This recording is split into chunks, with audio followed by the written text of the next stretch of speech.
معزز اساتذہ کرام و طالبان علوم نبویہ، السلام علیکم ورحمۃ اللہ وبرکاتہ۔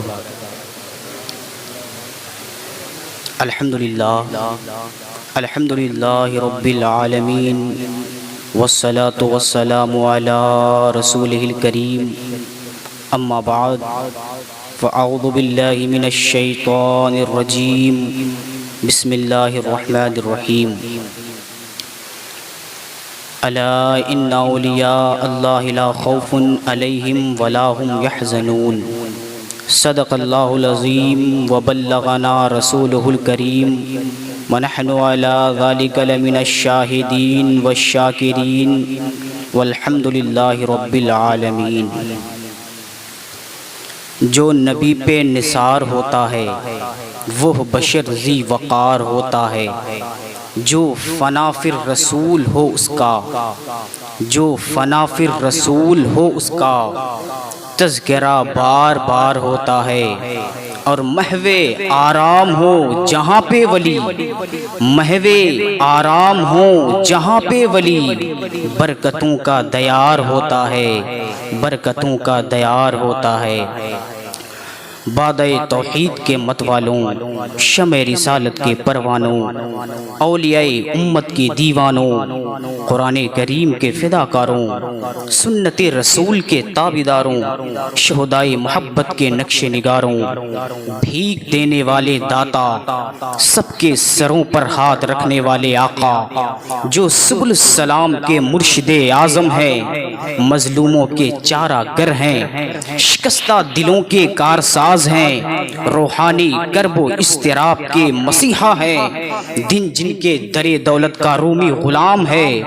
رات جن کے آستانے عرش نشاں کی حبشی کنیز ہے، زمین جن کے قدوم میمنت لزوم سے شرفیاب ہے،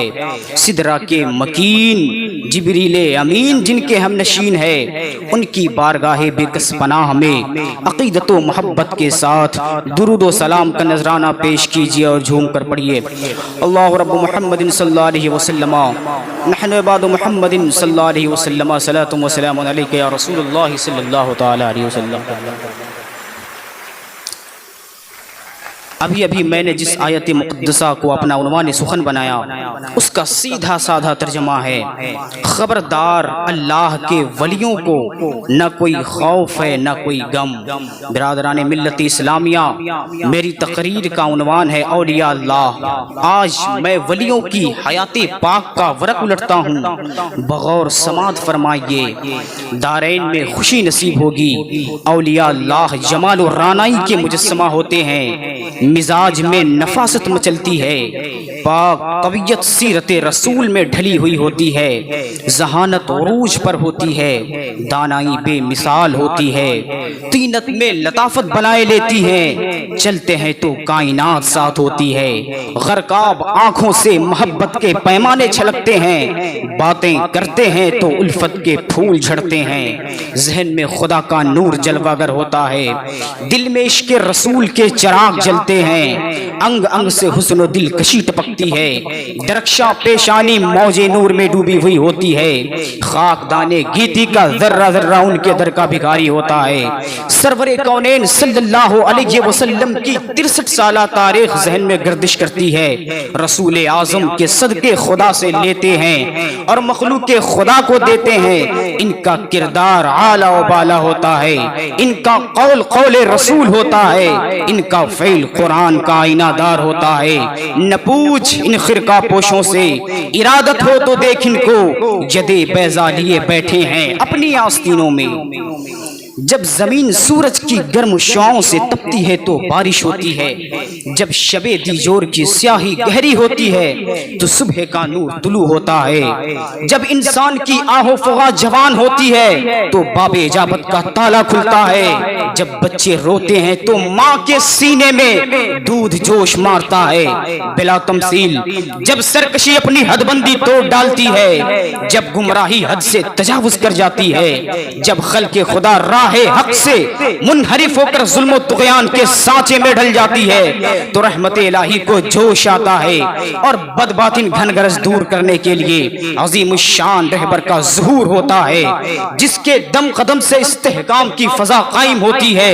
نور و سرور برستے ہیں، عدل و انصاف کا ماحول بنتا ہے، فضل و شرف کی گھٹا چھاتی ہے۔ انبیاء کرام کی بعثت کا مقصد بھی یہی ہے کہ سلسلہ رسالت کے آخر میں ختم نبوت کی آخری سند لے کر سرکار دو عالم صلی اللہ علیہ وسلم جلوہ گر ہوئے اور خاتم الانبیاء کا لقب ملا۔ قرآن مقدس نے نبوت کا انسلاخ ہمیشہ کے لیے بند کر دیا ہے، اب قیامت تک کسی نبی کی ولادت نہیں ہو سکتی۔ قرب قیامت حضرت مہدی خلیفہ بن کر تشریف لائیں گے، حضرت عیسیٰ مسیح اللہ کا ظہور ہوگا،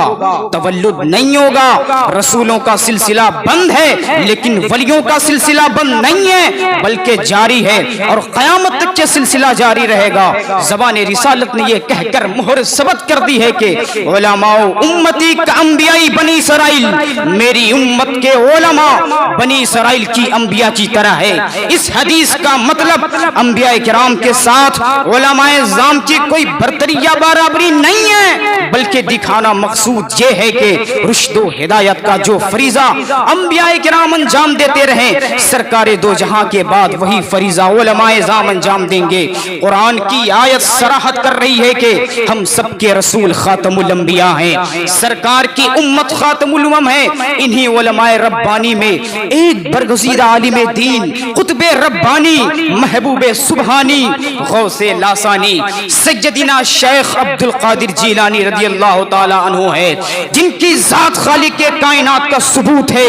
جن کا چہرہ رسول اعظم صلی اللہ علیہ وسلم کا پرتو جمال ہے، جن کی کرامت رسول اعظم کے معجزات کا عکس ہے، جن کی شان بلند و بالا ہے، جن کا وجود صرف وجود ہی نہیں بلکہ مسعود بھی ہے، اس ذات گرامی کا تذکرہ پیش کرتا ہوں، خود کو ان کے قریب کرنے کی کوشش کرتا ہوں اور ان کی غلامی کو باعث برکت سمجھتا ہوں اور بارگاہ غوثیت میں یہ کہہ کر محبت کا ہار پھول نظر کرتا ہوں، زبان اولیاء پر ہے ترانہ غوث اعظم کا، بہشت معرفت ہے آستانہ غوث اعظم کا۔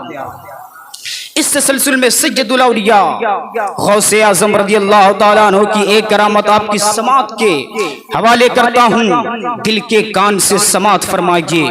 اور ان کی بارگاہ میں محبت کے ہار پھول نظر کیجئے۔ سیدنا غوث اعظم محبوب سبحانی غوث لاسانی شیخ عبد القادر جیلانی رضی اللہ تعالیٰ عنہ بازار سے گزر رہے ہیں، آپ کے جسم پاک پر قیمتی قبا ہے، ایک چور اس قبا کو دیکھ لیتا ہے، اس کی نیت خراب ہو جاتی ہے، پھر غوث اعظم کے پیچھے ہو لیتا ہے تاکہ کسی طرح یہ قبا چرا سکے۔ غوث اعظم اپنے حجرے ولایت میں داخل ہوتے ہیں اور قبا اتار کر رکھ دیتے ہیں، چور بھی کسی طرح اندر داخل ہو جاتا ہے۔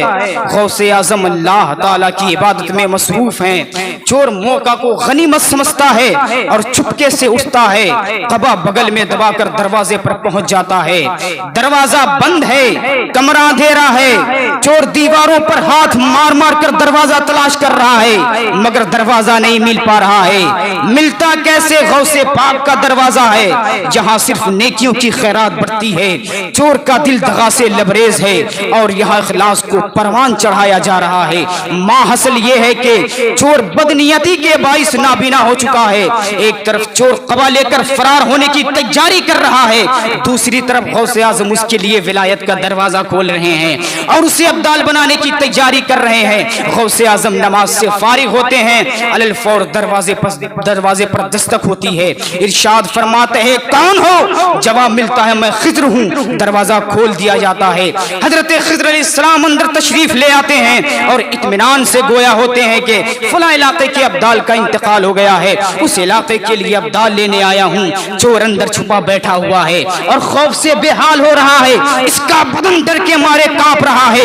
اسے یقین ہو چلا ہے کہ اب میں پکڑا جاؤں گا، جکڑا جاؤں گا، لیکن چور نہیں تو پکڑا جاتا ہے، نہیں تو جکڑا جاتا ہے، اس لیے کہ چور غوث اعظم کی پناہ میں ہے۔ لا خوف علیہم، جن کی شان ہے، ولا هم يحزنون جن کی آن ہے۔ غوث اعظم ارشاد فرماتے ہیں صبح کسی کو مقرر کر دیا جائے گا۔ حضرت خضر علیہ السلام گویا ہوتے ہیں کہ اگر صبح تک وہ علاقہ ہلاک ہو گیا تو ذمہ دار کون ہوگا؟ یہ سن کر غوث اعظم کے بحر بے کرم میں رحم و کرم کی موج اٹھتی ہے اور ارشاد فرماتے ہیں اچھا جائیے اس گوشہ میں عبدال صاحب موجود ہیں، انہیں لے جائیے۔ حضرت خضر علیہ السلام کونے میں تشریف لا کر مخاطب ہوتے ہیں، اے عبدال ہمارے ساتھ تشریف لے چلیے، آپ فلاں علاقے کے لیے عبدال بنا دیے گئے ہیں۔ چور حیرت کے سمندر میں ڈوب جاتا ہے اور عرض کرتا ہے میں عبدال نہیں ہوں بلکہ چور ہوں۔ حضرت خضر جواب دیتے ہیں یہ صحیح ہے کہ آپ ابھی تک چور تھے، کچھ اور تھے، لیکن غوث اعظم کی نظر کرم نے آپ کو عبدال بنا دیا ہے۔ اس بارگاہ میں دیر نہیں لگتی ہے، نگاہ اٹھتی ہے اور دل کی دنیا بدل جاتی ہے، اشارہ ہوتا ہے اور منزل مل جاتی ہے۔ اس بارگاہ کی شان یہ ہے کہ فقط نگاہ سے ہوتا ہے فیصلہ دل کا۔ معلوم ہوا کہ ولایت کبھی تقوی سے ملتی ہے اور کبھی ولایت کے بعد تقوی آتا ہے۔ غوث اعظم نبی نہیں ہے، صحابی نہیں ہے، تابعی نہیں ہے، بلکہ غلام نبی ہے، بلکہ غلام نبی ہے، اولاد علی ہے، سردار ولی ہے۔ جب غوث اعظم نے چور کو ولی بنا دیا تو اس رسول اعظم کا عالم کیا ہوگا؟ جب ان کے گدا بھر دیتے ہیں شاہان زمانہ کی جھولی، محتاج کا جب یہ عالم ہے مختار کا عالم کیا ہوگا؟ وآخر دعوانا الحمدللہ رب العالمین۔ السلام علیکم۔